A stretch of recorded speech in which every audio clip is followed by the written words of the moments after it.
भगवान परमात्माने सुद्धा संतांच्या चरण धुलीची अपेक्षा करावी।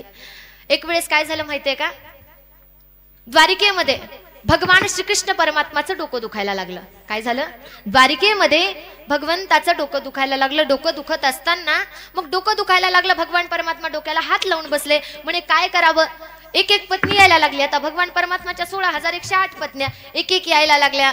त्या ठिकाणी विचारायला लागल्या काय झालंय, कसं झालंय, कशाने राहील, काय बोलावं। त्यांचं चालू झालं। भगवान परमात्मा म्हटले माझं डोकं दुखतं, कशानेच राहणार नाही म्हणे, तुम्ही टेन्शनच घेऊ नका। पण जेवढे काही विलाज होते तेवढे केले, पण कशानेच राहिलं नाही। तेवढ्यामध्ये तिथे नारदजी आले।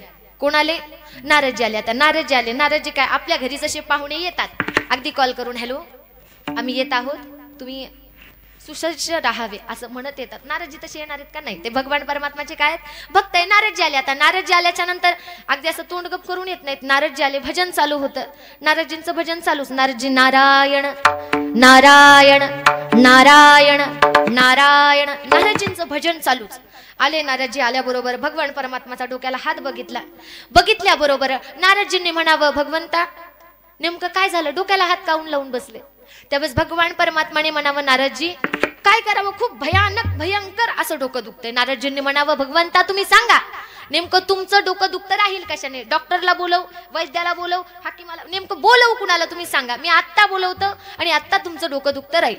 भगवान परमात्माने म्हणावं नारदजी माझं डोकं दुखतं कशानेच राहणार नाही म्हटले। काय म्हणतात, माझं डोकं दुखतं कशानेच राहणार नाही। भगवान त्या ठिकाणी नारदजी म्हणायला लागले भगवंता जर दुःख आहे तर काहीतरी त्याच्यातून निरसन होण्याचा काहीतरी मार्ग सुद्धा असेल ना, काहीतरी असेल। भगवान परमात्मा म्हणतात आहे, पण खूप दुर्मिळ गोष्ट आहे, भेटणार। नारदजी म्हणतात तुम्ही सांगा, त्रिभुवनात कुठेही जाऊन घेऊन येतो, तुम्ही सांगा फक्त। म्हटल्याबरोबर भगवान परमात्मा म्हणतात नारदजी माझं डोकं दुखतं जर कशाने राहील तर ते फक्त आणि फक्त संतांच्या चरण धुलीनेच माझं डोकं राहील म्हणे। म्हणले ठीक आहे, हरकत नाही। भ्रमंती करायला लागले नारदजी, त्रिभुवनामध्ये फिरायला लागले। कुणी साधू संत दिसले त्यांच्याकडे जावं, साधूजी भगवंताचं डोकं दुखतंय आणि ते फक्त तुमच्याच चरण धुलीने राहील, संतांच्याच चरण धुलीने राहील। साधूंनी म्हणावं नारदजी आम्ही काय इतके वेडे आहेत का, इतके वेडे आहेत आम्ही की आमच्या पायाची चरणाची चरण धूल आम्ही देवाच्या डोक्याला लावायला देऊ काय। या जन्मामध्ये एवढ्या केसांच्या अगदी जटा झाल्या, कुणी एका पायावरती राहून तपश्चर्या केली, कुणी बिना पाण्याची तपश्चर्या केली, कुणी अन्न सोडून हे काय फक्त भगवान परमात्माच्या आमची चरणधूल भगवंताच्या डोक्याला लावण्यासाठी केलं का नारदजी? आम्ही अजिबात नाही। आम्ही हे मोक्ष मिळवण्यासाठी म्हणा, भगवान परमात्माच्या चरणाशी जागा मिळवण्यासाठी म्हणा, ह्याच्यासाठी केलं। तुम्ही म्हणता चरणाची चरण धुली द्या, दिलीही असती, पण म्हटले जर संत आमच्या चरणाची चरण धुली देवाच्या डोक्याला जर लागली तर म्हणे नारदजी आम्हाला नरकात जावं लागेल म्हणे, नरकात। त्याच्यासाठी साधना नाही केली आहे, प्रत्येकाकडे जावं। एका साधूजींनी तर नारदजींनाच प्रश्न टाकला, म्हणे नारदजी रात्रंदिवस तुमच्या मुखामध्ये भगवंताचं नामचिंतन आहे, तुम्ही सुद्धा संतच आहेत, भगवान परमात्माचे खूप मोठे संत आहेत, भगवान परमात्मा तुमचं पूजा करतात, एवढे तुम्ही अधिकार संपन्न संत आहेत, एवढं फिरण्यापेक्षा तुमच्याच पायाखालची चरण धुली घ्या भगवंताच्या डोक्याला लावा ना।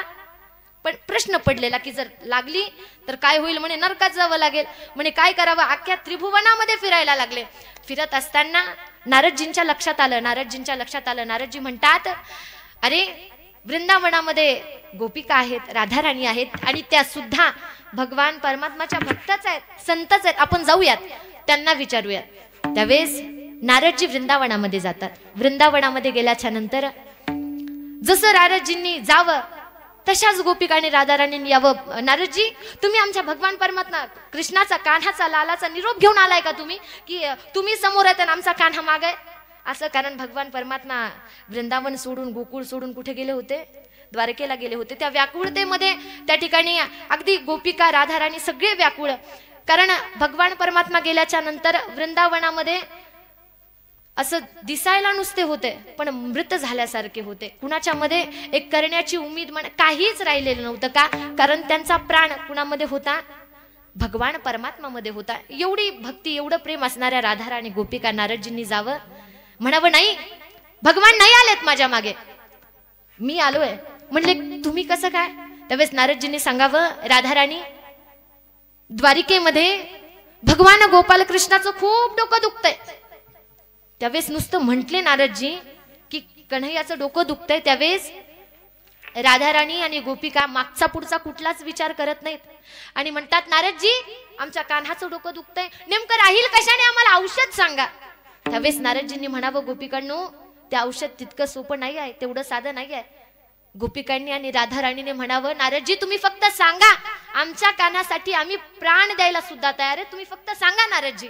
नारदजींनी सांगावं. नारदजींनी म्हणावं, गोपिकांनो राधाराणी ज्यावेळेस तुमच्या चरणाची चरण धुली भगवान गोपाल कृष्णाच्या डोक्याला लागेल ना, तेव्हाच तुमचं डोकं दुखतं राहील. म्हटलं बरोबर.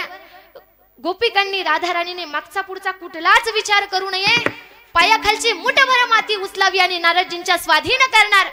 तेवढ्यामध्ये नारदजी म्हणतात, गोपिकांनो राधाराणी तुम्ही विचार केलाय का, तुमच्या चरणाची चरण धुली भगवान परमात्माच्या डोक्याला लागणार आहे. म्हणे हो हरकत नाही, पण आमच्या कानाचं डोकं राहणार आहे ना. त्यावेळेस म्हटले, डोकं राहील ही गोष्ट खरी, पण तुम्ही विचार केलाय का, ज्यावेळेस तुमच्या चरणाची चरण धुली भगवान परमात्माच्या डोक्याला लागेल त्यावेळेस तुम्हाला नरकात जावं लागेल. म्हणे काय म्हणतात, त्यावेळेस तुम्हाला नरकात जावं लागेल मैबाप. त्या राधाराणीने गोपिकांनी दिलेलं उत्तर फार सुंदर आहे. भगवान परमात्म्यावरती किती प्रेम केलं पाहिजे, कसं प्रेम केलं पाहिजे, किती भाव असला पाहिजे, किती भक्ती असली पाहिजे, किती निष्ठा असली पाहिजे.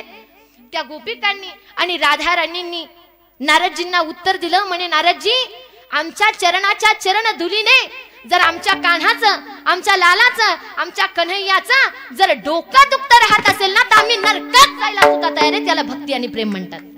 त्याला म्हणतात एवढं प्रेम करावं भगवान परमात्म्यावरती. का, कारण भगवान परमात्मा असाच आहे.